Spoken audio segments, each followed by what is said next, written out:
Sports Flash TV na may dati. Tuwa'y lagi kang panalo, bakbakan na sigurado, mga balitang Casimero, may update sa laban. Gibbons, may banat kay Jason Casimero. Pag-usapan natin yan mga ka-flash. Pero bago ang lahat, huwag kakalimutang i-like, mag-subscribe at hit ang notification bell para updated ka sa mga bidyong katulad nito.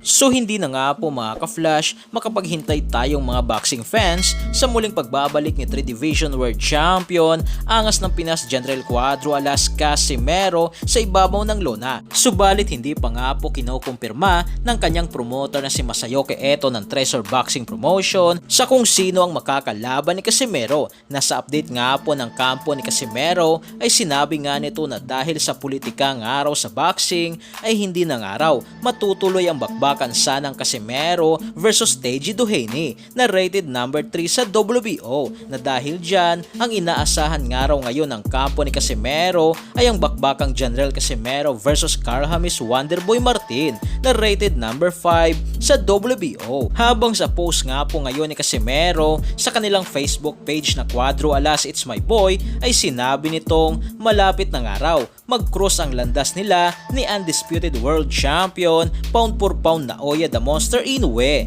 Dito naman sa post ni MP President Sean Gibbons ay talagang binanata nito ang Casimero Brothers, kung saan sinabi nito na if you want to ruin your boxing career, call Jason Casimero. Clown show. Matatandaan nga po mga ka-flash, matapos matalo ng bata ni Gibbons na si former WBA IBF Super Bantamweight World Champion Marlon the Nightmare Tapales kay Inoue via round 10 knockout, ay niligawan nga nitong bumalik si General Casimero sa MP Promotion na pangakong ibibigay nito ang inaasam-asam na laban versus Naoya Inoue. Subalit sumagot nga po dito ang Casimero Brothers na hindi nila kailangan si Sean Gibbons upang maikasa ang Casimero versus Inoue. Natiwala pa rin ito kay Masayoki Eto ng Treasure Boxing Promotion na kayang ibigay ang laban versus Naoya Inoue. Dagdag pa nga po dito mga ka-flash, sa banat ni Gibbons ay pinost pa nito ang pictures ni Jason Casimero na bugbog sarado at may caption na